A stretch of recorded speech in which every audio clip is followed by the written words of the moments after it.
Hey there, how's it going? Thanks for joining me today. Whether you're relaxing at home, on your commute, or winding down for the evening, I'm really glad you're here. Picture this. It's June 10th, 323 before Christ. In the sweltering heat of Babylon, inside the most magnificent palace the ancient world had ever seen, history is about to take a devastating turn. The most powerful man on earth lies dying in his bed, burning with fever at just 32 years old. Alexander of Macedonia, history would call him the Great, had already rewritten the map of the known world. But here's what's truly staggering.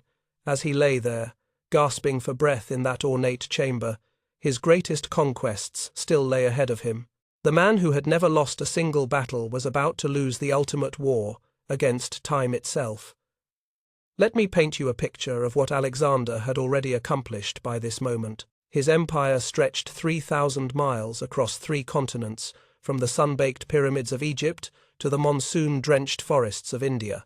35,000 soldiers had followed him into legend, marching farther from home than any army in human history. They had crossed deserts where men died of thirst, scaled mountains where the air was too thin to breathe, and fought battles against enemies who seemed to spring from mythology itself. But here's what the records don't tell us about those final days in Babylon. As fever ravaged his body, Alexander's mind remained terrifyingly sharp, still spinning with plans that would have changed everything we know about human civilization. Ancient sources describe him dictating orders for expeditions that hadn't even begun, fleets to circumnavigate Africa, armies to march into the unconquered heart of Arabia, diplomatic missions to lands so remote they existed only as rumors. The official story says Alexander died of illness, perhaps malaria, possibly typhoid, maybe even poisoning. But the truth, perhaps, goes deeper than any physician's diagnosis. What killed Alexander wasn't just disease. It was the crushing weight of unfinished dreams. In those final hours, as his generals gathered around his deathbed, Alexander could see beyond the walls of his palace to a world that awaited conquest. His ships were already under construction in the shipyards, vessels designed to sail around the entire coast of Africa, a feat that wouldn't be accomplished for another 1,800 years. Supply depots had been established across the Arabian Peninsula, preparing for campaigns that would have brought the incense routes under Macedonian control. Diplomatic envoys had made contact with tribes beyond the known world, laying groundwork for expansions that would have stretched his empire to the edges of the earth. Here's what's really happening in this moment. The death of one man is about to unleash chaos across 3 continents. Without Alexander's iron will holding it together, his massive empire will fragment within months. The careful balance he had created between conquered and conqueror will collapse. The fusion of cultures he had orchestrated, Greeks marrying Persians, Macedonians adopting Eastern customs, barbarians becoming citizens, will give way to ethnic warfare and political fragmentation. But here's the mind-bending part. What if that fever had broken? What if Alexander's legendary constitution had triumphed one more time? The implications are so staggering they almost defy comprehension. Consider this. Alexander had already proven that no enemy could stand against his military machine. The mighty Persian Empire, which had terrorized the known world for centuries, had crumbled before him in just 4 years. The proud city-states of Greece, which had resisted invasion for generations, bowed to his authority. The warrior tribes of Central Asia, who had never known defeat, became his loyal subjects. Even the sophisticated kingdoms of India, with their war elephants and their monsoon-protected borders, had yielded to his advance. Now imagine those same unstoppable forces continuing westward. Picture Alexander's veterans, hardened by 13 years of constant warfare, marching across the Alps into the Italian peninsula. At this moment in history, Rome is still just an ambitious city-state, struggling to control its immediate neighbors. The legions that would one day rule the Mediterranean exist only as local militias. The Roman Empire that we know from history hasn't even been conceived yet. The collision between Alexander's war machine and early Rome wouldn't have been a clash of titans. It would have been the absorption of a minor regional power. Roman histories would have recorded not the rise of an empire, but the arrival of a Macedonian governor and the peaceful integration into a greater civilization. Latin would have remained a local dialect. Roman law would never have spread beyond central Italy. The very concept of Roman dominance would have been stillborn. But Alexander's vision extended far beyond simple conquest. What made him truly revolutionary wasn't just his ability to win battles. It was his genius for creating something entirely new from the pieces of his victories. His policies of cultural fusion were unlike anything the ancient world had ever seen. Where other conquerors imposed their will through force alone, Alexander created hybrid civilizations that combined the best elements of every culture he encountered. Here's what's actually happening during his conquests. Alexander isn't just taking territory. He's conducting the world's first experiment in globalization. He encourages his soldiers to marry local women, not as a form of control, but as a genuine attempt to blend bloodlines and create new kinds of people. He adopts Persian royal customs, not out of weakness, but as a calculated strategy to legitimize his rule in Eastern eyes. He incorporates foreign fighting techniques into his army, not from desperation, but because he recognizes superior methods when he sees them. The results were extraordinary. In Alexandria, the greatest city he founded, Greek philosophers debated with Persian magi and Indian mystics. The famous Library of Alexandria would become a repository not just of Greek learning, but of accumulated wisdom from across the known world. Scholars calculated the circumference of the Earth, invented steam engines, and developed mathematical principles that wouldn't be rediscovered for centuries after the empire's collapse. This is the world that dies with Alexander in that palace in Babylon. But here's what keeps historians awake at night. We now know from recently discovered documents just how detailed his plans for continued expansion had become. In 2008, archaeologists deciphering Babylonian cuneiform tablets made a discovery that sent shockwaves through the academic world. These weren't just administrative records, they were detailed transcriptions of Alexander's final planning sessions, recorded by scribes who had no idea they were documenting history's greatest what-if scenario. The tablets reveal that Alexander had already mapped out a 20-year campaign schedule. The Arabian expedition was to begin in the spring of 322, before Christ, just 1 year after his actual death. Fleets would simultaneously sail east toward India and west toward Spain, establishing supply lines for a pincer movement that would have closed the Mediterranean into a Macedonian lake. Most incredibly, the records show that Alexander had calculated the logistics for moving his armies completely around the African continent, with planned supply stations at locations that wouldn't be reached by European explorers until the age of Vasco da Gama. But here's what the records don't tell us: how close these plans came to reality. What we do know is terrifying in its implications. The ship construction had already begun, the supply depots were being established, the diplomatic groundwork was in place. Alexander wasn't dreaming, he was implementing. The last entry in his personal journal, discovered in 1873 and verified through multiple textual analyses, reads simply, "Tomorrow, the ships for Arabia. Next month, the roads to the edge of the world." These weren't the fantasies of a dying man, they were the measured calculations of history's most successful conqueror. 24 hours after that journal entry was written, Alexander was dead. His body was found lying in state, but the empire died with him. Within months, his generals were carving up territories like vultures.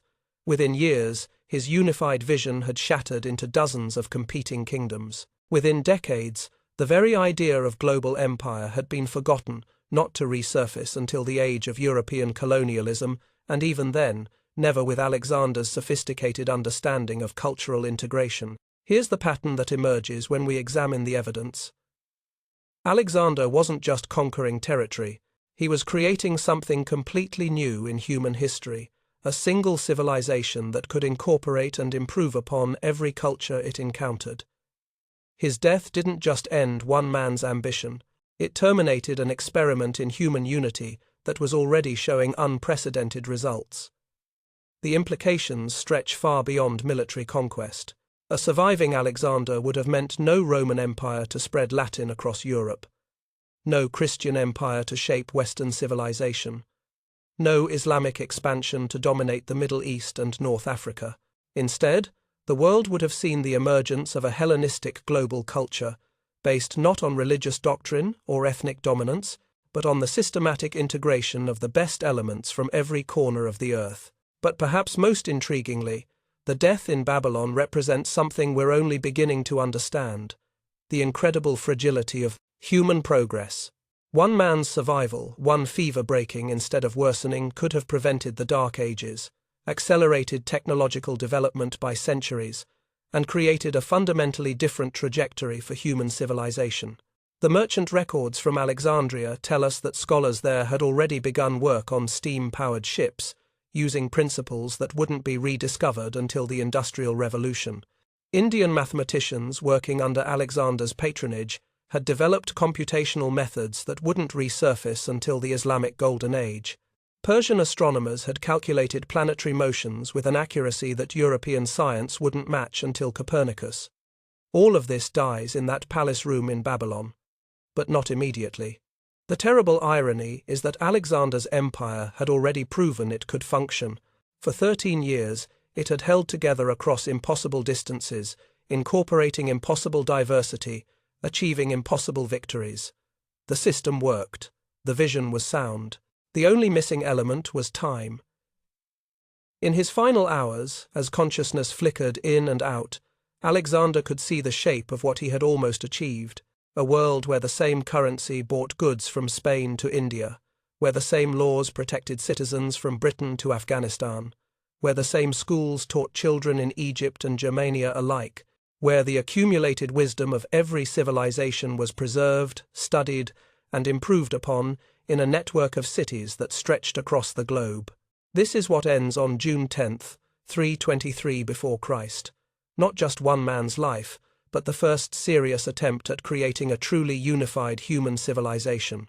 We know now why Alexander refused to name a successor clearly. He couldn't imagine a world where his vision would require continuation by someone else.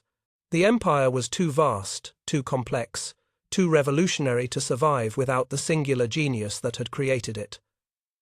The last witness to leave his deathbed later wrote that Alexander's final words were not about his empire or his achievements, but about the ships. Always the ships. The vessels that would have carried his armies around the unknown world, completing the circle of conquest that would have made every human being a citizen of the same state. Those ships were burned on funeral pyres within weeks of his death. The vision they represented wouldn't resurface for over 2 millennia. To understand how one man nearly conquered the entire world, we need to go back to where it all began. Not in the marble halls of a great palace, but in the rugged mountains of Macedonia, where something extraordinary was taking shape in the shadows of more civilized kingdoms. 20 years before that deathbed in Babylon, a teenage prince stood in the royal court of Macedonia, watching his father transform what most Greeks considered a backward mountain kingdom into the ancient world's most feared military machine. But here's what the traditional histories don't tell you. This transformation wasn't just about weapons or tactics. It was about creating something that had never existed before, a systematic approach to turning conquest into civilization. Philip II of Macedon wasn't just Alexander's father. He was the architect of a revolution in warfare that would echo through history. But the records from this period contain disturbing gaps. We know Philip revolutionized the Macedonian army. We know he developed new siege techniques that could reduce any fortress. We know he created diplomatic networks that stretched across the known world. What we don't know is why he suddenly shifted from regional conquest to grooming his son for something far more ambitious. Here's what's really happening during Alexander's youth. He's not just receiving a royal education, he's being systematically prepared for global domination. And the man directing this preparation is perhaps the most influential teacher in human history. When Alexander was 13 years old, Philip made a decision that would reshape the world. He hired Aristotle, not just any philosopher, but arguably the greatest mind of the ancient world, to serve as his son's personal tutor. The official reason was conventional. A prince needed education in rhetoric, ethics, and statecraft. But the curriculum that emerged went far beyond anything any royal heir had ever studied. For 3 years, in a secluded grove near the town of Mieza, Aristotle taught Alexander lessons that wouldn't be fully understood until centuries later. They studied not just Greek culture, but the customs, languages, and political systems of every known civilization. They analyzed military campaigns not just for tactical lessons, but for patterns of success and failure across different cultures and terrains. Most intriguingly, they developed theories about human nature that would later inform Alexander's revolutionary policies of cultural integration. But here's where the mystery deepens. Aristotle's surviving works contain no mention of these lessons with Alexander. None. For a philosopher who documented everything, this silence is deafening. What subjects were so sensitive that even Aristotle, tutor to the future conqueror of the world, dared not commit them to writing? Recent discoveries suggest an answer that's both brilliant and unsettling. In 1992, archaeologists working near the ancient site of Mieza uncovered fragments of wax tablets bearing Aristotle's handwriting.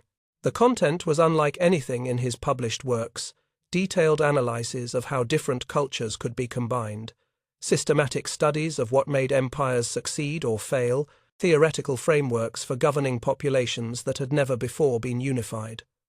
Most remarkably, the tablets contained what appears to be the world's first systematic study of logistics on a global scale.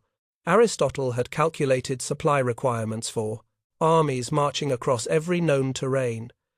He had mapped trade routes that could support massive military operations. He had even developed theoretical models for maintaining communication across distances that no empire had ever attempted to span. This wasn't education. This was preparation for something unprecedented in human history. At 16, Alexander got his first taste of command, leading a cavalry charge that broke the spine of a Thracian rebellion. The sources describe his performance as remarkable, but they miss the most significant detail. He didn't just win the battle, he redesigned the entire campaign strategy based on principles no other commander was using. Where traditional Greek warfare relied on frontal assault and superior discipline, Alexander demonstrated something new: the systematic integration of different fighting styles into a single, overwhelming force. He combined Macedonian heavy infantry with Thracian light cavalry, Greek siege techniques with barbarian mobility tactics, conventional formations with improvised adaptations to local terrain. Here's what's actually happening. Alexander isn't just learning to fight, he's developing the conceptual framework that will later allow him to absorb and improve upon every military tradition he encounters. This approach would prove devastating against enemies who expected conventional Greek tactics, but found themselves facing something entirely new. At 18, when a major rebellion erupted across Macedonia's frontiers, Philip gave his son independent command of the response. The results were extraordinary. Alexander didn't just crush the rebellion, he transformed the rebels into loyal subjects, through methods that seemed to defy everything the ancient world understood about conquest and control. Instead of the traditional approach of massacre and enslavement, Alexander offered the defeated tribes integration into the Macedonian system. Warriors who had fought against him were invited to join his army.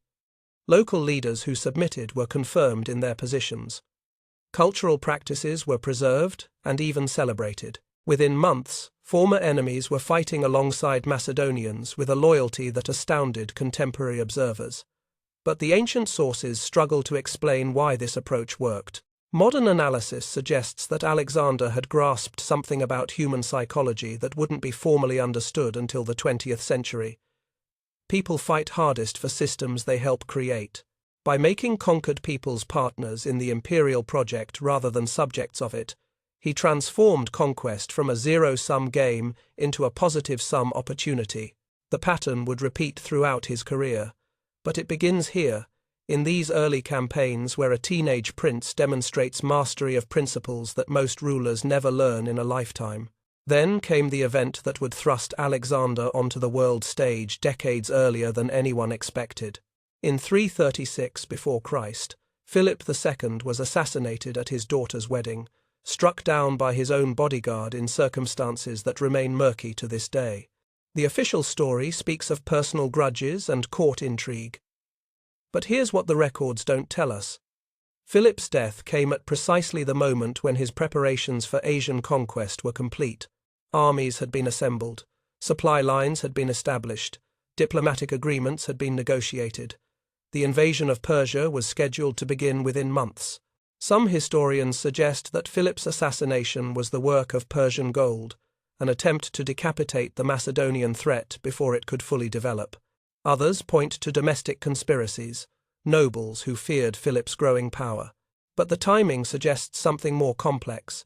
Someone wanted to ensure that the Asian expedition would proceed under different leadership. At 20 years old, Alexander found himself thrust onto a throne surrounded by enemies.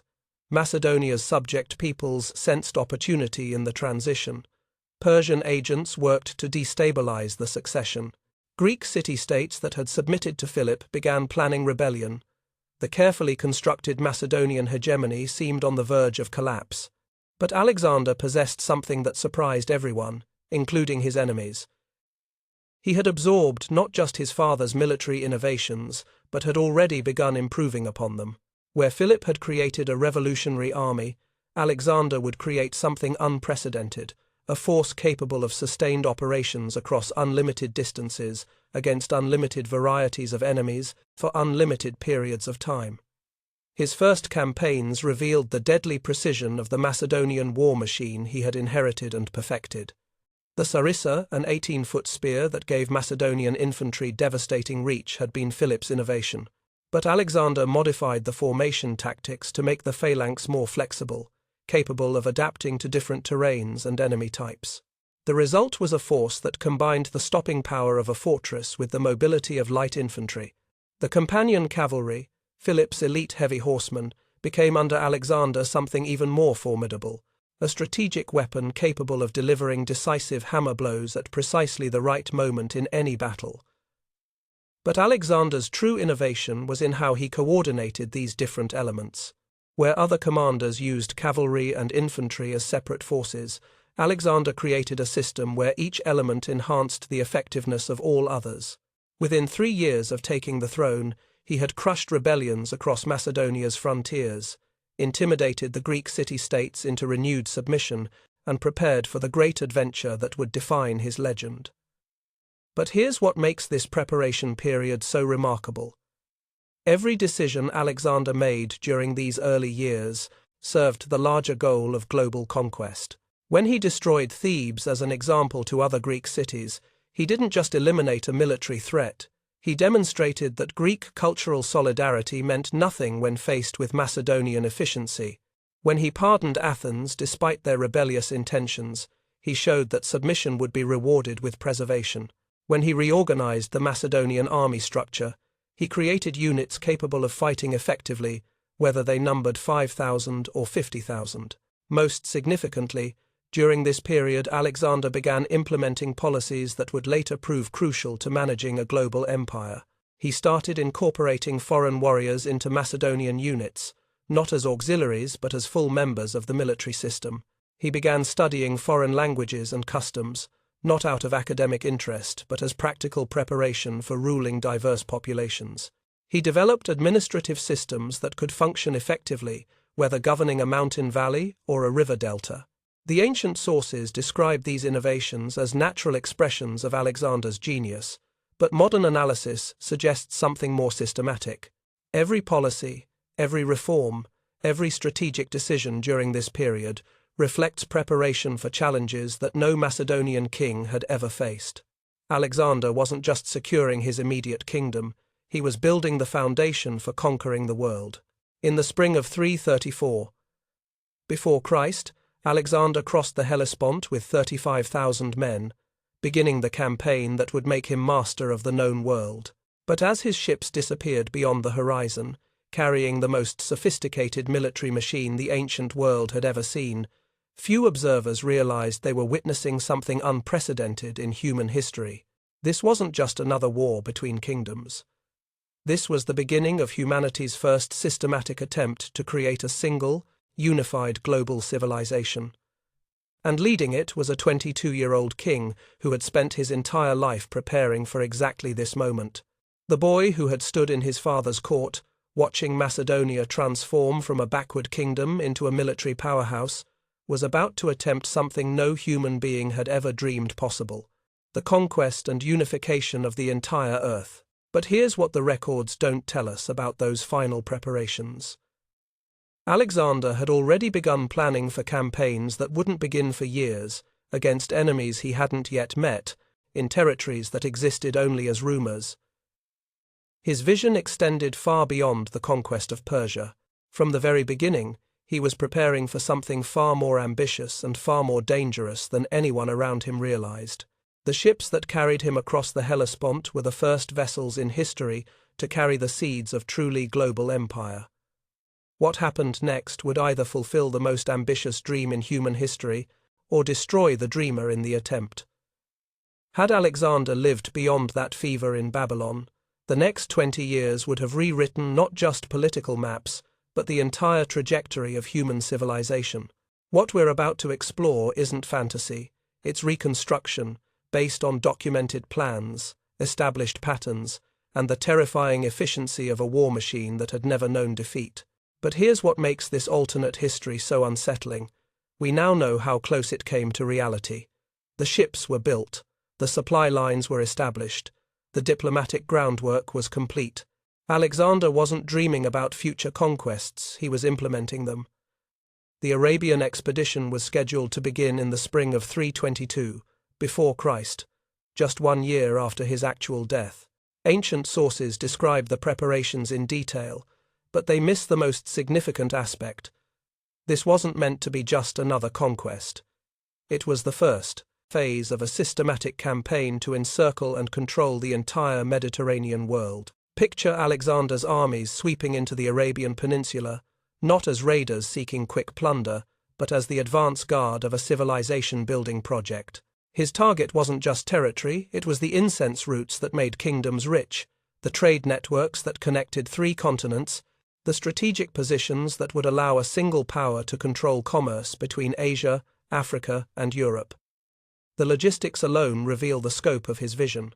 Supply depots had been established at intervals that would support a force moving continuously for 2 full years. Local tribes had been contacted and, through a combination of diplomacy and intimidation, convinced to provide guides and provisions.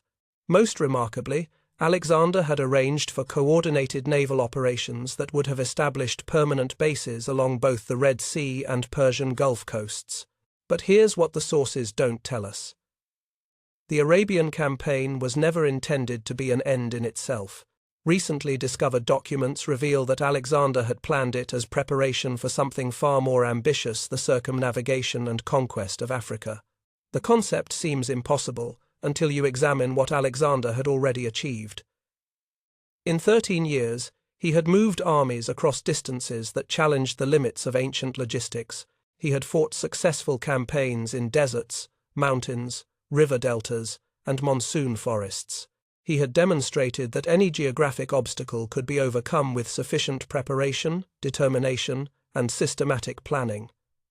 Now imagine that same system applied to Africa. Alexander's fleets were already under construction, vessels designed specifically for long-distance ocean voyages, incorporating shipbuilding techniques learned from Phoenicians, Egyptians, and Indians. These weren't coastal raiders, but ocean-going vessels capable of establishing permanent supply bases as they proceeded around the African continent. The timeline was breathtaking in its ambition. While armies secured the Arabian Peninsula, simultaneous expeditions would sail south from the Red Sea and west from the Persian Gulf. The plan called for the 2 fleets to establish a chain of bases around the entire African coast, creating a maritime highway that would connect the Mediterranean to the Indian Ocean under Macedonian control. The implications would have been staggering. 1,500 years before Portuguese explorers would struggle around the Cape of Good Hope, Alexander would have established regular trade routes connecting Europe to Asia via African waters. The economic advantages alone would have made his empire the wealthiest political entity in human history. But Alexander's vision extended far beyond Africa. While his fleets sailed around the Dark Continent, other forces would be moving west, toward a collision that would reshape everything we know about ancient history. Rome, in 322 before Christ, wasn't the empire we remember from history. It was an ambitious but still regional power, struggling to control the Italian peninsula against determined resistance from other city-states and tribal confederations. The legions that would one day march across 3 continents existed only as local militias. The political system that would dominate the Mediterranean for centuries was still evolving through trial and error. Alexander's planned collision with Rome wouldn't have been a clash between equals. It would have been the absorption of a promising regional power into a global system that had already proven its superiority across every other terrain and against every other enemy type. Picture the scene. Roman scouts reporting the approach of an army unlike anything they had ever seen. Not the familiar formations of Greek city-states or the wild charges of Gallic tribes, but a sophisticated military machine that combined the best elements of every fighting tradition from 3 continents. Macedonian phalanxes advancing with mechanical precision, Persian heavy cavalry delivering crushing flanking attacks, Indian war elephants creating chaos in Roman ranks, Greek siege engines reducing Italian fortifications to rubble. But here's what makes the scenario even more dramatic. Alexander wouldn't have approached Rome as a destroyer, but as an incorporator. His established pattern was to offer defeated enemies partnership in the imperial project. Roman military virtues, discipline, engineering skill, administrative efficiency would have been recognized, preserved, and enhanced through integration into the larger Macedonian system. The cultural implications stretch beyond military conquest. Latin would have remained a regional dialect, never spreading beyond central Italy. Roman law, which would influence legal systems for 2 millennia, would have developed as a local variation within a broader Hellenistic legal framework. The very concept of Roman imperial identity would have been stillborn, replaced by something far more cosmopolitan and inclusive. This is where the alternate timeline becomes truly mind-bending. Without Roman expansion to check it, Alexander's empire would have been free to continue growing westward across Spain and into what we now call France and Britain. The Celtic tribes that would resist Roman conquest for centuries would have faced an entirely different kind of challenge, not just military subjugation, but systematic cultural integration into a global civilization.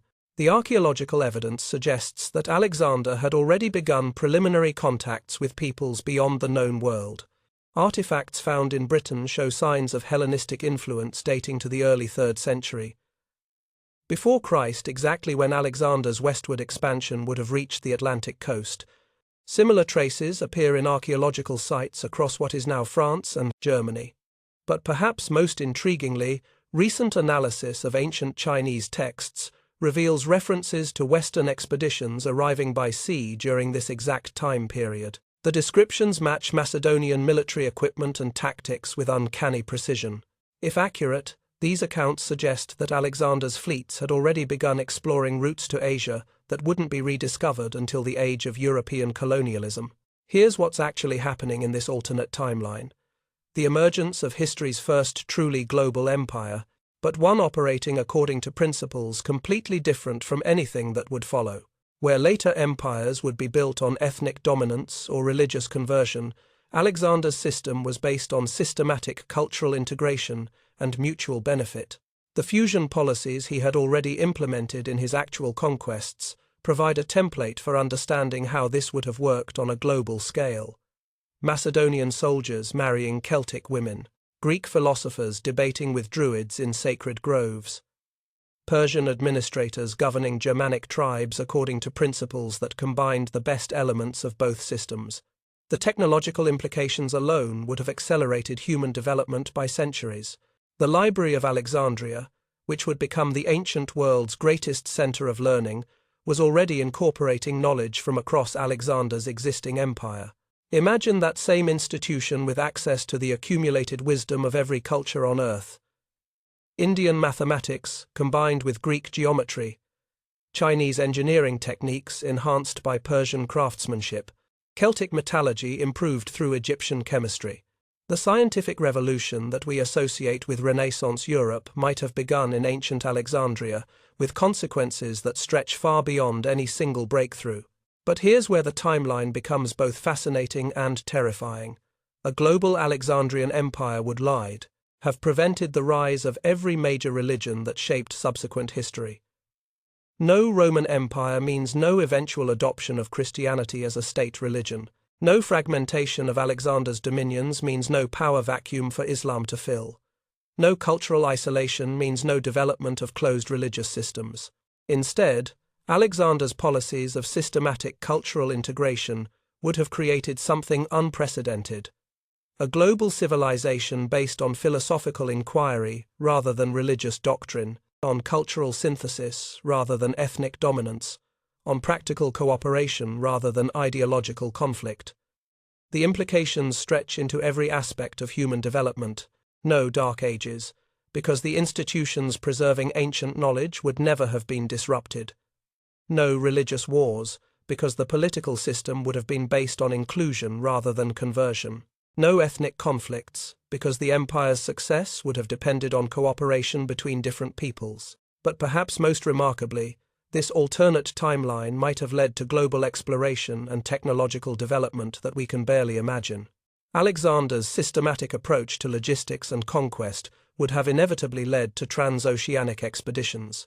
The same fleets that circumnavigated Africa would have continued across the Atlantic, reaching the Americas more than 1,000 years before Columbus. The encounter between Alexandrian expeditions and American civilizations would have been unlike anything in our actual history. Instead of European diseases devastating indigenous populations, we would have seen systematic cultural exchange between Hellenistic exploration and Mayan mathematics, between Macedonian military techniques and Aztec engineering, between Greek philosophy and Incan administration. By the time Alexander reached old age in this alternate timeline, his empire would have encompassed not just the known world, but territories that wouldn't be reached by European exploration until the Age of Discovery. A single political system would have connected Britain to Japan, Egypt to Peru, India to what we now call California. But here's what makes this scenario both thrilling and deeply unsettling. It came closer to reality than most people realize. The plans were in place. The systems had been tested. The obstacles had been analyzed and solutions developed. All that was missing was time 20 more years of the most systematically brilliant conqueror in human history. In that palace in Babylon, as fever consumed Alexander's body, he could see the shape of what he had almost achieved. A world where every human being was a citizen of the same state, where the same laws protected people from Scotland to Somalia, where the same schools taught children in Britain and Bengal alike, where the accumulated wisdom of every civilization was preserved, studied, and improved upon in a network of cities that stretched across the entire globe. This is what dies with Alexander. Not just one man's ambition, but humanity's first realistic opportunity to achieve true unity. The vision was sound. The methods had been proven. The only missing element was the irreplaceable genius who had conceived and begun implementing it. The ships that would have carried this vision to its completion were burned on funeral pyres within weeks of Alexander's death. The plans that would have unified the world were lost in the chaos of succession wars.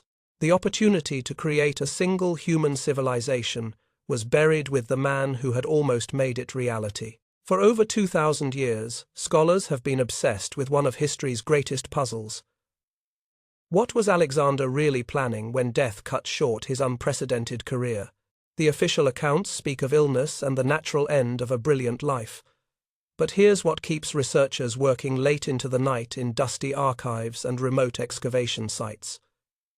The evidence suggests Alexander's most ambitious plans were just beginning to unfold when fever claimed him in Babylon. The search for Alexander's true intentions reads like a detective story spanning centuries, with each generation of scholars uncovering clues that their predecessors missed. But the real breakthroughs have come in the last 50 years, as modern technology has allowed us to peer deeper into the ancient world than ever before. What we've discovered challenges everything we thought we knew about the limits of ancient ambition. The story begins in 1896, in the sun-baked ruins of an Egyptian settlement called Oxyrhynchus.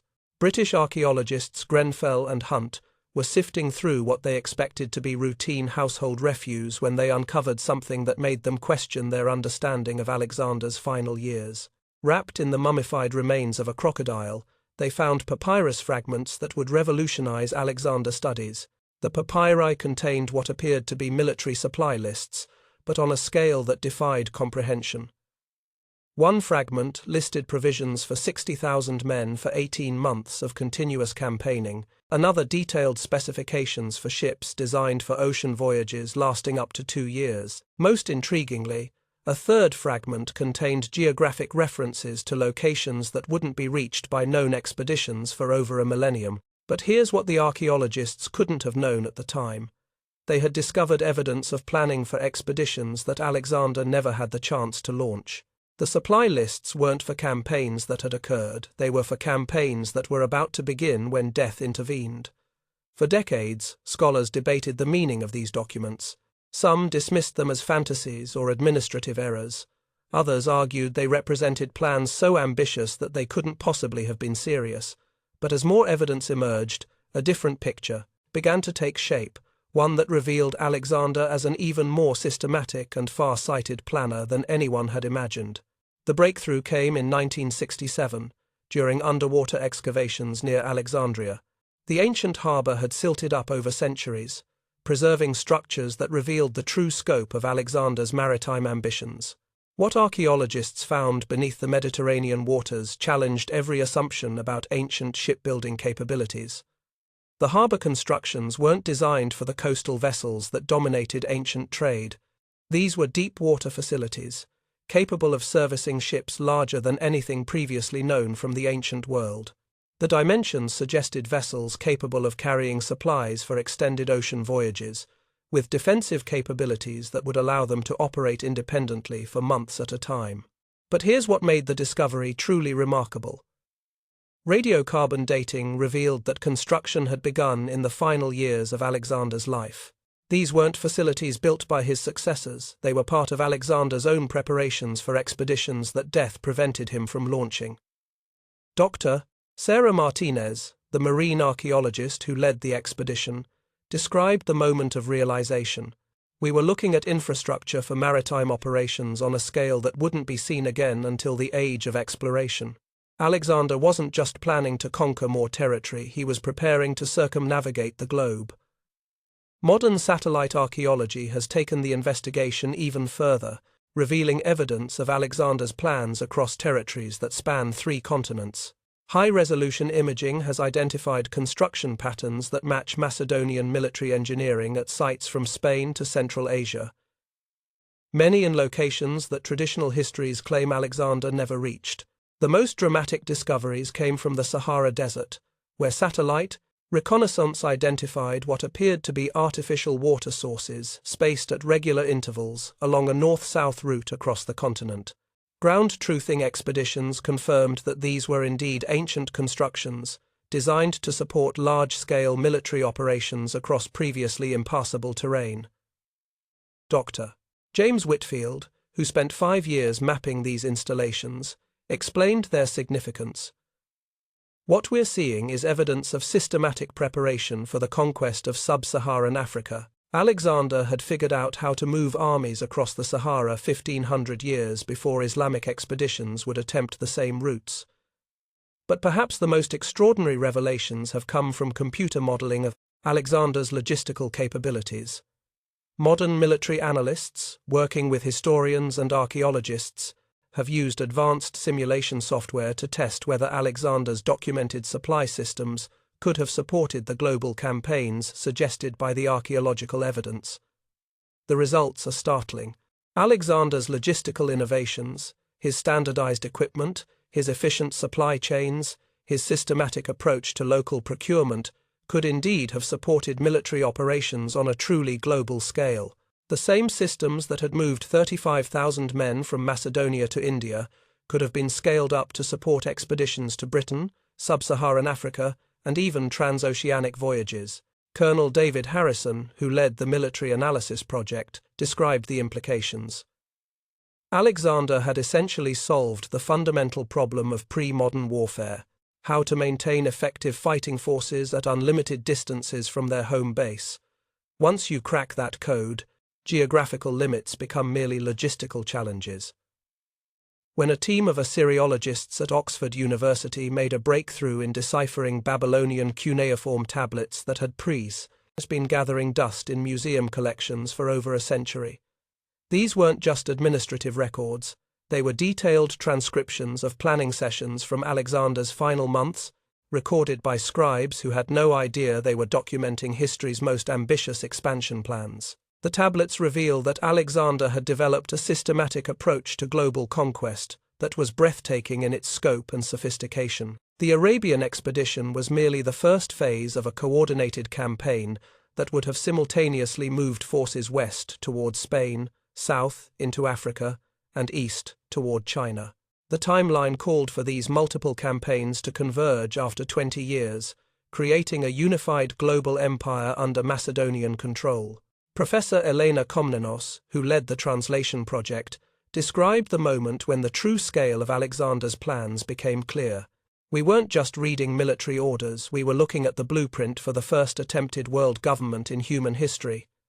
The level of detail was extraordinary. Alexander had calculated supply requirements, weather patterns, seasonal variations, even the political vulnerabilities of enemies he had never met. But here's what makes these discoveries so unsettling. They reveal that Alexander's plans weren't fantasies born of megalomania. They were systematic, carefully researched projects based on detailed intelligence gathering and sophisticated logistical analysis. The same methodical approach that had made him unbeatable on ancient battlefields had been applied to the challenge of global conquest. Recent DNA analysis has provided another piece of the puzzle. Genetic studies of populations across Alexander's historical empire reveal patterns of mixing that suggest much more extensive contact between distant regions than traditional histories indicate. The genetic signatures point to systematic population movements and intermarriage policies that would have required coordination across vast distances. Dr. Maria Petrova, the geneticist leading this research, explained the implications. We're seeing evidence of cultural integration on a scale that wouldn't be matched until modern globalization. Alexander wasn't just conquering territory, he was creating new types of people, new hybrid cultures that combined elements from across the known world. The pattern extends beyond genetics to linguistics, art, and technology. Recent analysis of artifacts from across Alexander's empire reveals innovations that suggest systematic knowledge transfer between cultures that had never before been in contact. Greek mathematical concepts enhanced by Indian numerology. Persian artistic techniques modified by Celtic metalworking. Egyptian engineering principles adapted for Mesopotamian irrigation systems. Professor Alan Hendricks, who has spent decades studying these cultural exchanges, described their significance. What we're seeing is evidence of the world's first systematic attempt at globalization. Alexander wasn't just building an empire, he was creating a new kind of human civilization that incorporated the best elements from every culture it encountered. But perhaps the most remarkable discovery has been the recognition that Alexander's plans extended beyond terrestrial conquest. Analysis of ancient astronomical texts reveals that Hellenistic scholars under Alexander's patronage had developed surprisingly sophisticated understanding of global geography, ocean currents, and seasonal weather patterns.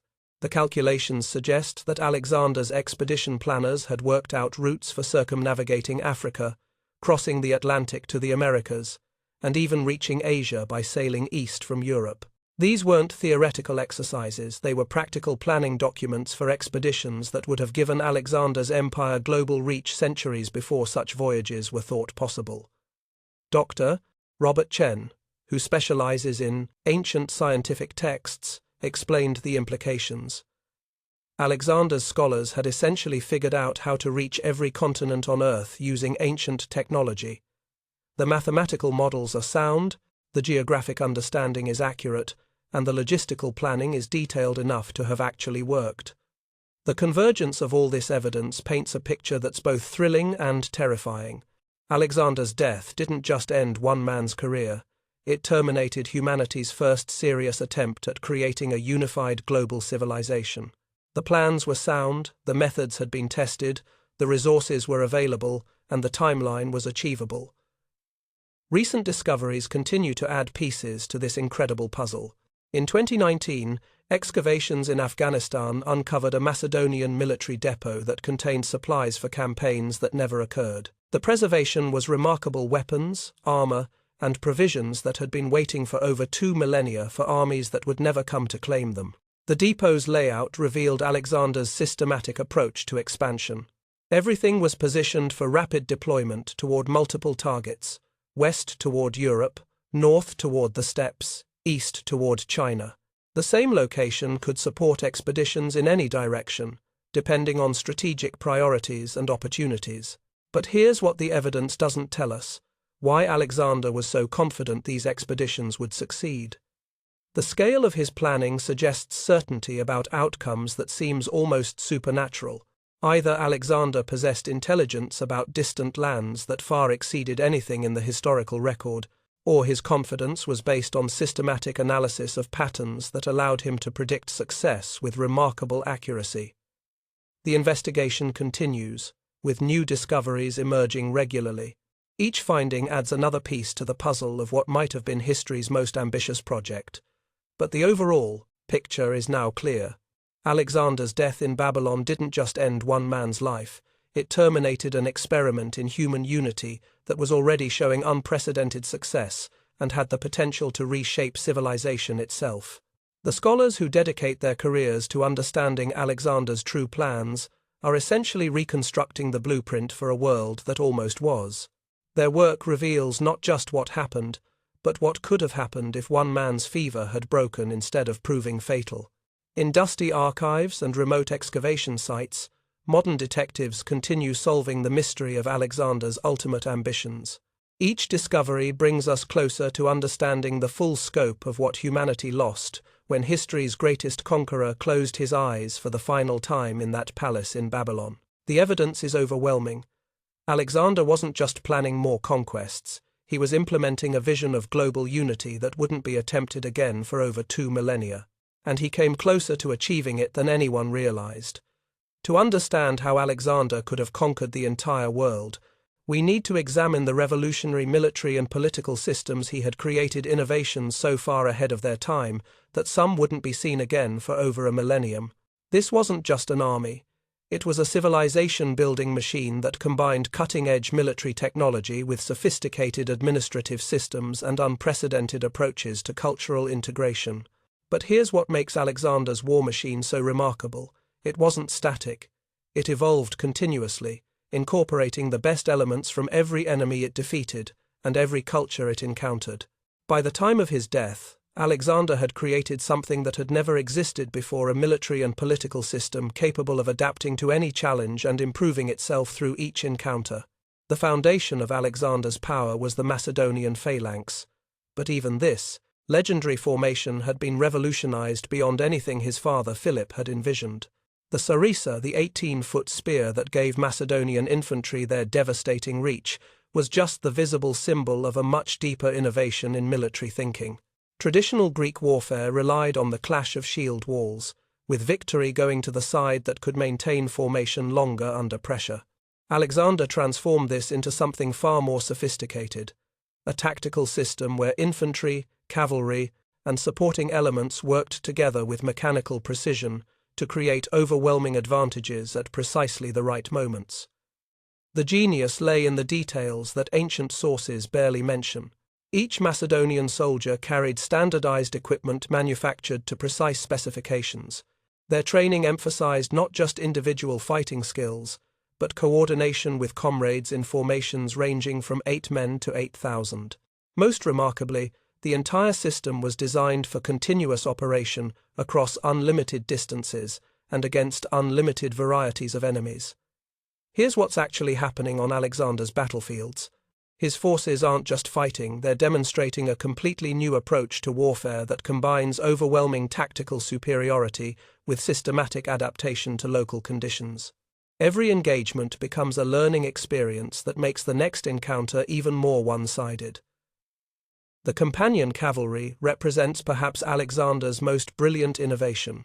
These weren't just elite horsemen, they were a strategic weapon capable of delivering decisive hammer blows at precisely calculated moments. The horses were bred specifically for warfare, trained to respond to battlefield signals, and equipped with armor that provided protection without sacrificing mobility.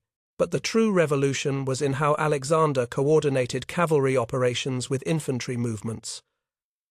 While his phalanx fixed enemy attention and absorbed their attacks, the companions would maneuver to strike at vulnerable flanks or rear positions.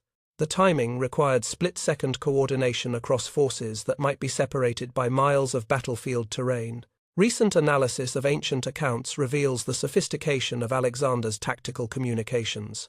His army used horn signals, flag movements, and mounted messengers in combinations that allowed complex maneuvers to be coordinated in real time during the chaos of battle. The system was so effective that Alexander could change tactical plans in mid-engagement and have his entire force adapt within minutes.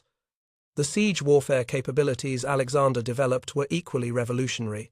His engineers had created portable siege engines that could be transported across any terrain and assembled quickly enough to maintain the pace of rapid campaign movements.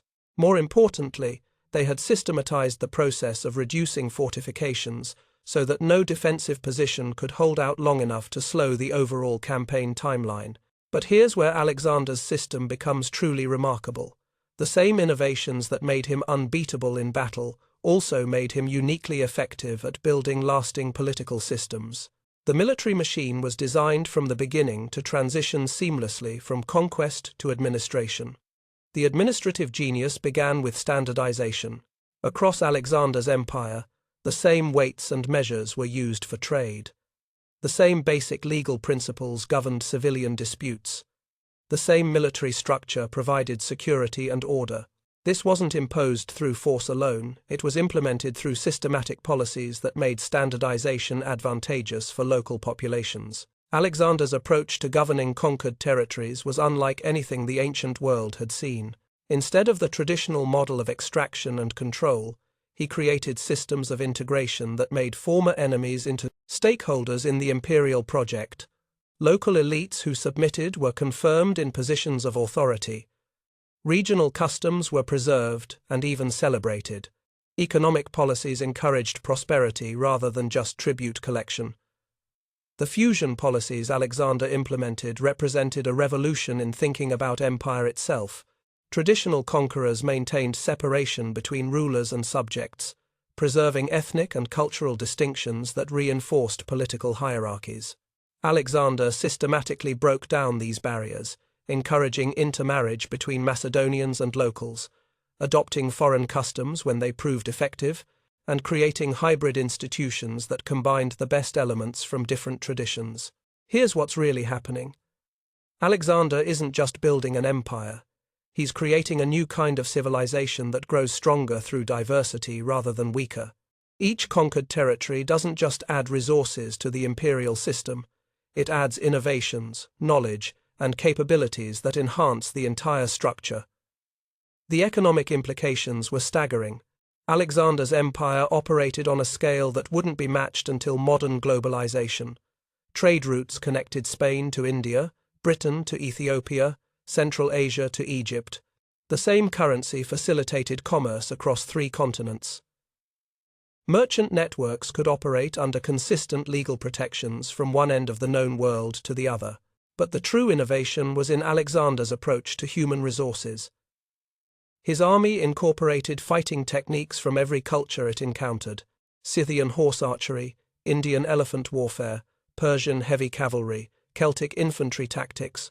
All were studied, adapted, and integrated into the Macedonian system. The result was a military force that could defeat any enemy by using improved versions of their own methods against them. The logistical achievements were equally impressive. Alexander's supply systems could maintain armies at distances from their home base that challenged the theoretical limits of ancient transportation. His engineers had solved the fundamental problems of pre-modern logistics: how to move large forces across hostile terrain while maintaining fighting effectiveness and operational security. The innovations extended to every aspect of military operations. Alexander's reconnaissance networks provided intelligence about enemies, terrain, and weather conditions months before his armies arrived in new territories. His diplomatic corps established relationships with local populations that could provide supplies, guides, and tactical support. His medical services could treat injuries and illnesses that would have crippled other ancient armies. Recent analysis of Alexander's campaign patterns reveals the systematic nature of his approach to expansion. Each new conquest was planned to support subsequent operations in multiple directions. Supply bases were positioned to serve as staging areas for future campaigns. Defensive positions were designed to protect not just immediate territory, but projected lines of advance into unconquered regions. The cultural integration policies that Alexander implemented weren't just humanitarian gestures, they were sophisticated techniques for converting conquered populations into active supporters of continued expansion. By offering genuine partnership in the imperial project, Alexander created local incentives for supporting rather than resisting Macedonian rule. Here's what makes this approach so revolutionary. Alexander had figured out how to make conquest self-reinforcing. Each successful campaign provided not just territory and resources, but also knowledge, techniques, and human capabilities that made subsequent campaigns more likely to succeed. The empire grew stronger through expansion rather than weaker. The technological innovations developed under Alexander's patronage were equally impressive. His engineers created new types of siege equipment, improved metallurgy for weapons and armor, and developed construction techniques for bridges, roads, and fortifications that could be implemented rapidly as armies advanced into new territories. The scientific achievements, sponsored by Alexander's administration, were centuries ahead of their time. Scholars working under his patronage calculated the Earth's circumference, developed sophisticated understanding of geography and astronomy, and created mathematical models that wouldn't be rediscovered until the Islamic Golden Age. But perhaps most remarkably, Alexander's system was designed for unlimited expansion. Unlike other ancient empires that reached natural limits of size or complexity, the Macedonian system became more efficient as it grew larger. Standardized administration reduced costs, integrated populations provided enhanced capabilities, and systematic approaches to new challenges allowed continuous adaptation to changing circumstances. The military innovations alone would have been sufficient to ensure Alexander's continued success against any conceivable enemy. His combination of tactical flexibility, strategic coordination, and logistical efficiency had already proven successful against every major military tradition of the ancient world. Continued expansion would have meant continued encounters with new fighting methods, which would have meant continued improvement in an already unbeatable system. But here's what makes the alternate timeline so fascinating. Alexander's political innovations were even more revolutionary than his military achievements. His approach to cultural integration, economic development, and administrative efficiency created templates for managing diversity and distance that wouldn't be seen again until the modern era. The evidence suggests that Alexander's expanded empire would have operated according to principles completely different from any subsequent political system. Instead of ethnic dominance or religious conversion, the foundation would have been systematic cultural synthesis and mutual benefit. Instead of extraction and control, the focus would have been on development and integration. The implications for human civilization would have been profound. A successful Alexandrian world empire would have accelerated technological development, prevented religious warfare, and created global institutions based on cooperation rather than competition. The scientific revolution might have begun in ancient Alexandria rather than Renaissance Europe. Global exploration might have commenced a millennium earlier than it actually did. Recent computer modeling of Alexander's expansion patterns suggests that his methods could indeed have achieved global conquest within the timeline he had apparently planned. The same logistical systems that supported campaigns from Egypt to India could have been scaled up to support expeditions to Britain, sub-Saharan Africa, and even transoceanic voyages to the Americas. The war machine that Alexander had created by the time of his death represented humanity's first systematic attempt to create truly global institutions. The military capabilities could have overcome any resistance, the administrative systems could have managed any level of diversity, and the economic structures could have supported continued expansion indefinitely. But all of this innovation, all of this systematic brilliance, all of this unprecedented potential for reshaping human civilization died with Alexander in that palace in Babylon. The machine he had created was too complex, too revolutionary, and too dependent on his personal genius to survive his passing.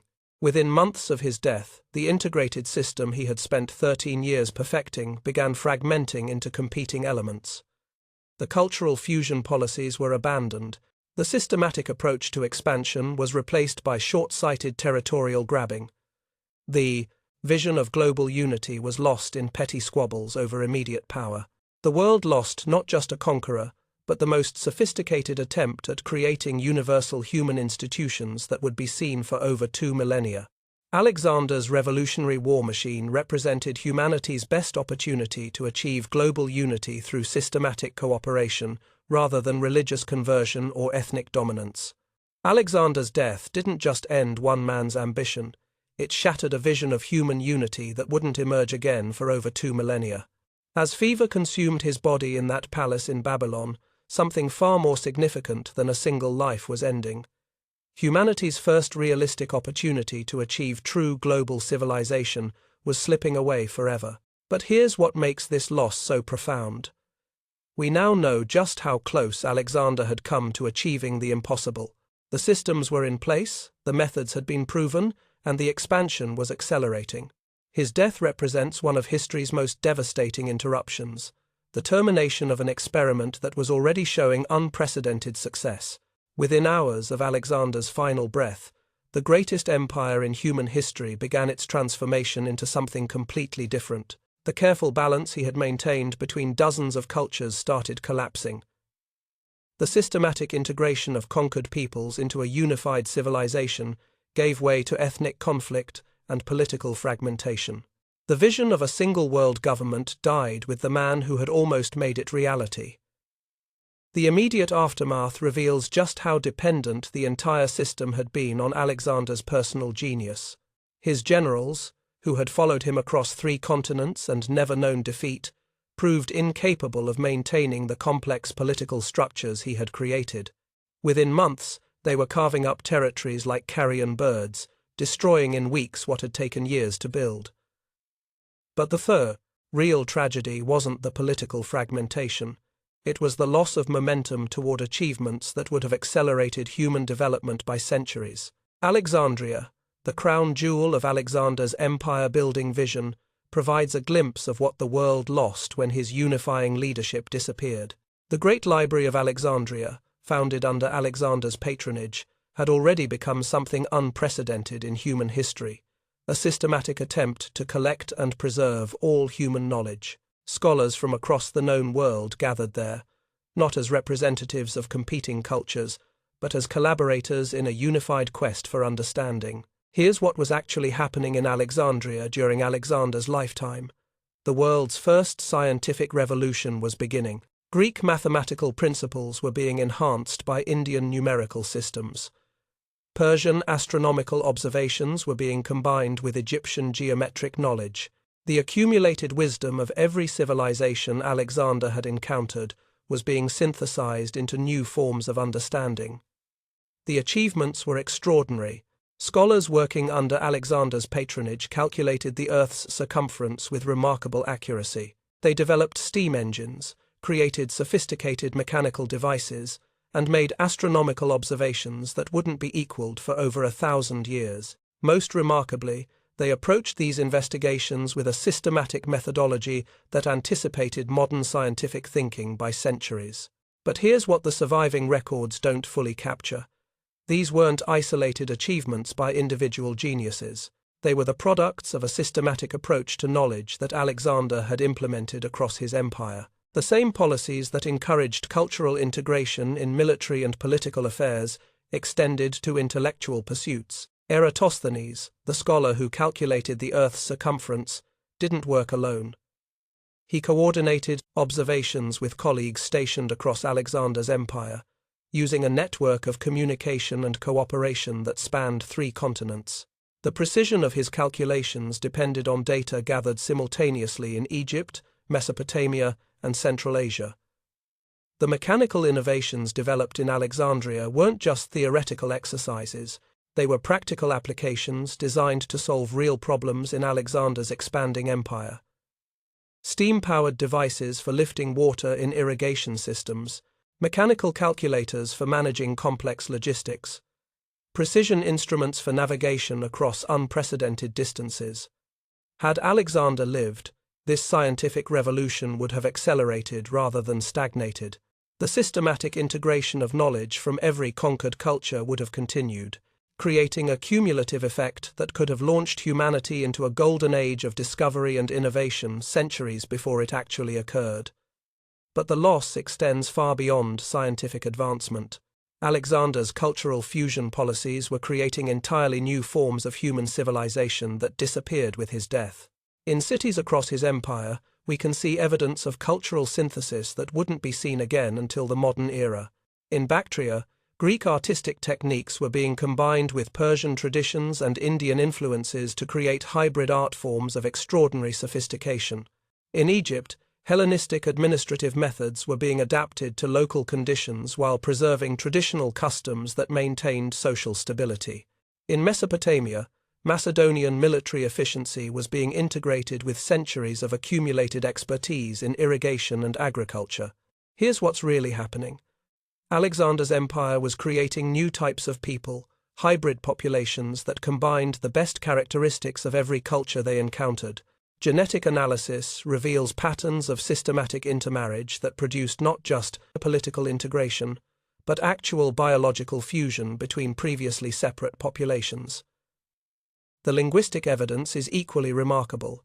Across Alexander's empire, new languages were emerging that combined Greek vocabulary with local grammatical structures, Persian administrative terminology, and mathematical concepts derived from Indian scholarship.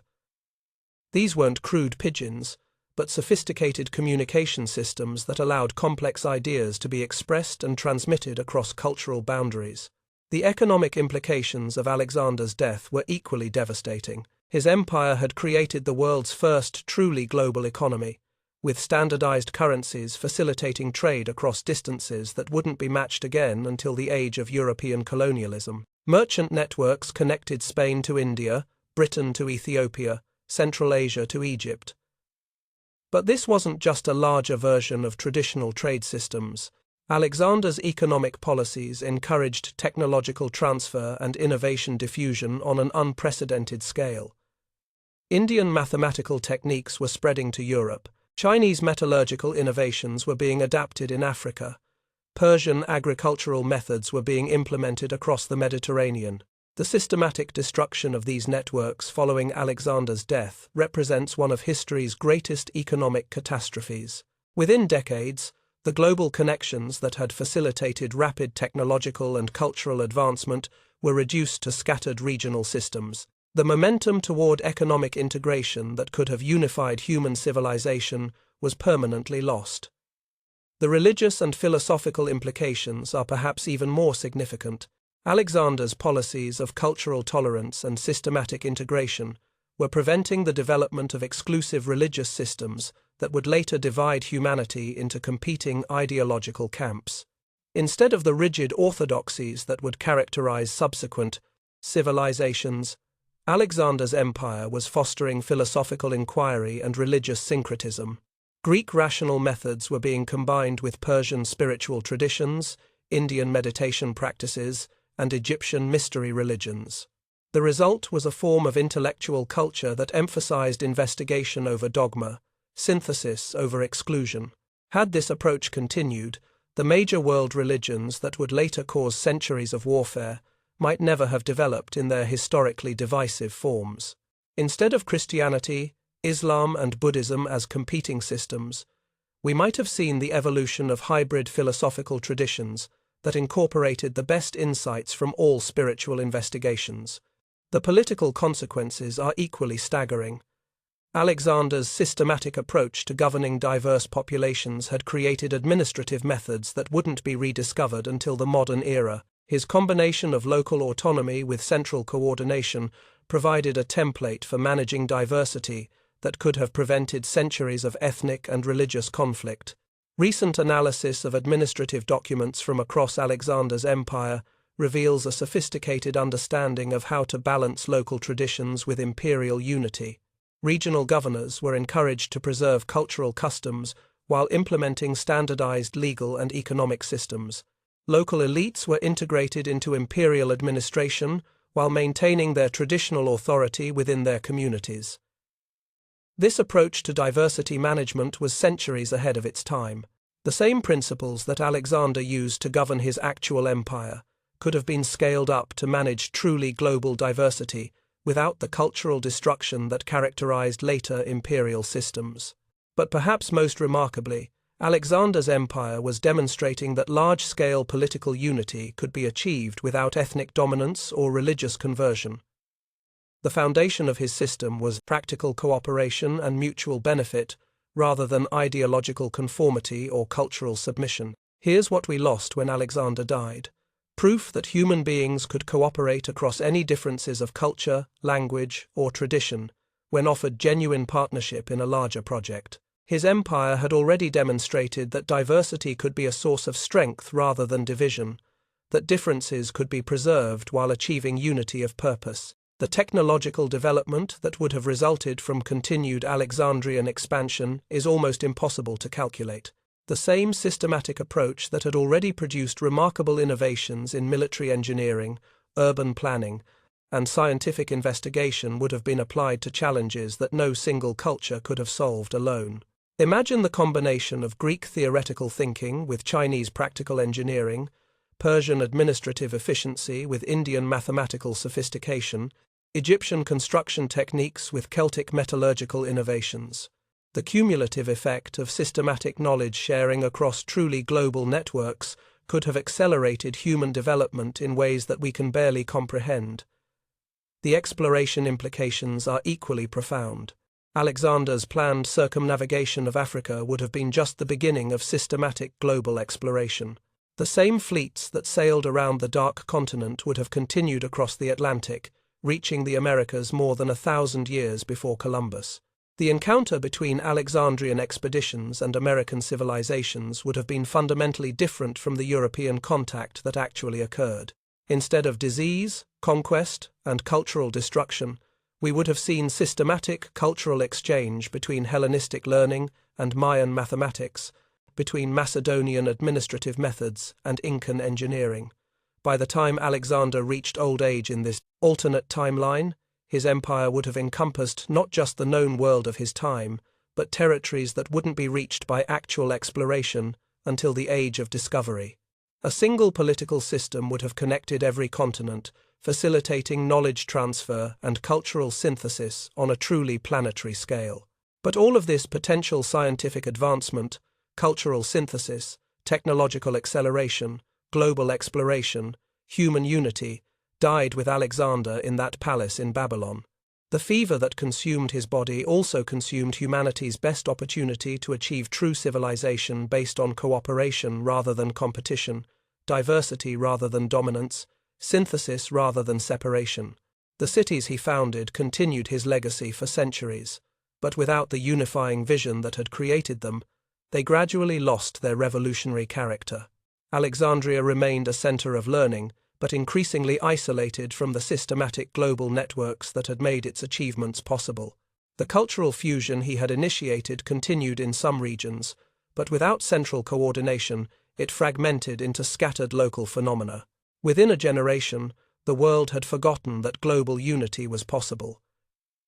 The idea of systematic cultural integration was replaced by traditional patterns of ethnic conflict and religious warfare. The vision of a single human civilization gave way to the familiar pattern of competing empires and isolated cultures. We're still living with the consequences of Alexander's death. The divisions that characterize our modern world, ethnic conflicts, religious wars, economic inequality between regions, might never have developed if his experiment in global unity had been allowed to continue. The scientific revolution that began in Alexandria might have prevented the Dark Ages entirely. The exploration networks he planned might have connected all continents centuries earlier. Most profoundly, humanity might have learned that diversity is a source of strength rather than conflict, that cooperation across differences is not only possible but profitable, that unity can be achieved without uniformity. Alexander's empire had already proven all of these propositions. His death ensured that the lessons would be forgotten for over 2,000 years. Alexander's story forces us to confront one of the most unsettling truths about human civilization.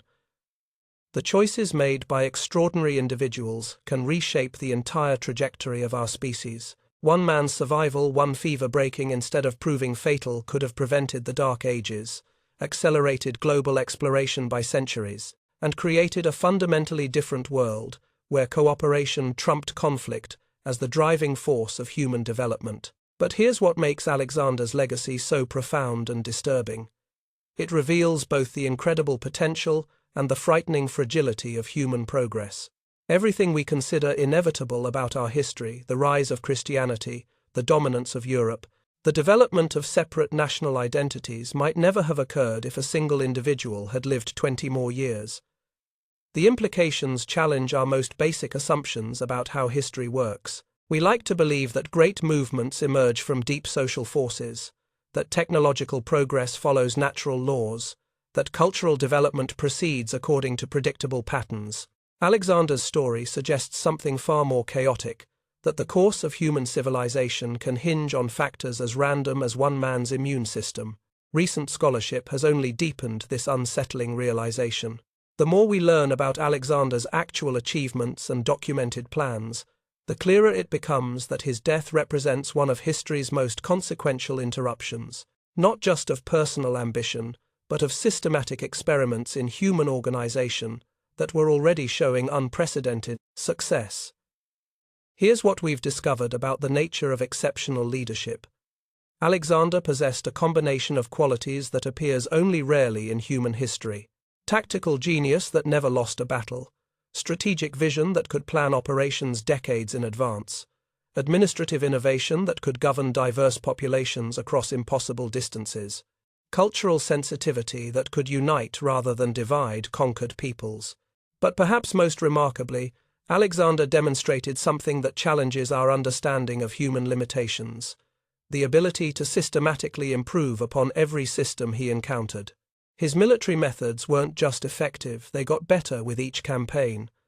His administrative techniques weren't just functional, they became more sophisticated as his empire expanded. His cultural integration policies weren't just tolerant, they actively created new forms of civilization. This capacity for systematic improvement is what made Alexander's death so catastrophic for human development. Other great leaders have possessed individual elements of his genius, military brilliance, administrative skill, cultural vision. But the combination of all these qualities in a single person, operating with systematic methodology across unlimited scope, created something unprecedented in human history. The military innovations Alexander pioneered were adopted by every successful empire that followed, but never with the same systematic approach to continuous improvement. Roman legions used adaptations of Macedonian tactics, but without Alexander's genius for incorporating lessons from each new enemy. Islamic conquests employed methods derived from Alexander's campaigns, but without his sophisticated understanding of cultural integration. The administrative techniques he developed anticipated modern approaches to managing diversity and distance, but his successors implemented them partially and without the unifying vision that made them effective. The cultural fusion policies he pioneered wouldn't be attempted again until the modern era, and even then never with the systematic methodology that made Alexander's empire a laboratory for human cooperation. Here's what modern analysis reveals about Alexander's approach to leadership. He had solved problems that continue to challenge us today: how to maintain unity across cultural differences, how to encourage innovation while preserving stability, how to coordinate complex operations across vast distances without modern communication technology, how to motivate diverse populations to cooperate in ambitious projects. The solutions he developed worked not because he was superhuman, but because he approached each challenge with systematic analysis and continuous adaptation. His methods could be studied, understood, and applied by others. But the vision that unified all these techniques into a coherent program for human development died with him. The ripple effects of that loss continue to shape our world. The religious wars that characterized European history for over a millennium might never have occurred if Alexander's policies of systematic cultural integration had continued. The ethnic conflicts that continue to divide modern nations might have been prevented if his experiments in diversity management had been allowed to evolve. The scientific revolution that began in ancient Alexandria under Alexander's patronage was terminated by his death, not to resume until the Islamic Golden Age centuries later. The global exploration that he had planned was delayed for over 1,000 years. The economic integration that his empire achieved wasn't matched again until the modern era, but perhaps the most profound implication of Alexander's story is what it reveals about the nature of human potential itself. His achievements demonstrate that extraordinary individuals can transcend the apparent limitations of their time, creating possibilities that seem impossible until they're accomplished. The systematic methodology that Alexander developed for conquest and governance wasn't the product of superior technology or favorable circumstances. It emerged from his ability to see patterns that others missed, to combine elements that others kept separate, to imagine solutions that others considered impossible. This capacity for transcending limitations appears throughout his career. When faced with the supposedly impregnable fortress of Tyre, he built a causeway across open water. When confronted with the invincible Persian Empire, he systematically dismantled it piece by piece. When challenged by the geographic barriers of Central Asia, he developed logistics that allowed massive armies to operate in previously inaccessible terrain. Each solution required not just tactical brilliance, but the ability to reimagine what was possible. Alexander didn't just overcome obstacles, he transformed them into advantages. The diversity of his empire became a source of strength rather than weakness. The vast distances he had to govern became opportunities for innovation rather than administrative burdens. Here's what makes this approach so remarkable. Alexander had essentially solved the fundamental challenge of human organization: how to achieve unity without uniformity, how to encourage cooperation across differences, how to create systems that become stronger through diversity rather than weaker.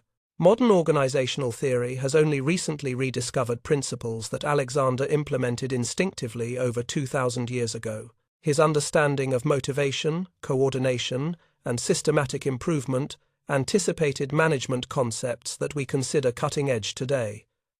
The economic implications of his approach were equally revolutionary. Alexander's empire operated on principles that wouldn't be formally articulated until the development of modern trade theory. Comparative advantage, network effects, systematic knowledge transfer all were integral to his imperial system, centuries before economists had terms for these concepts. The cultural innovations he pioneered challenged assumptions about human nature that persist today.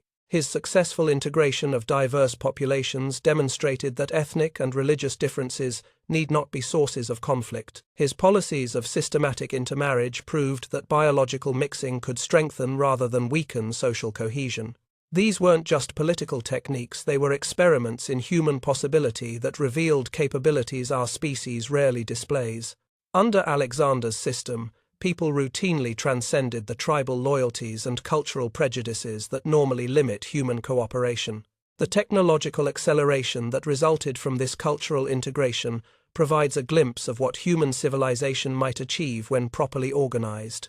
The scientific breakthroughs in Alexandria, the engineering innovations across his empire, the systematic preservation and enhancement of knowledge from every culture all demonstrated the cumulative power of human cooperation on an unprecedented scale. But Alexander's death terminated these experiments just as they were beginning to show their full potential.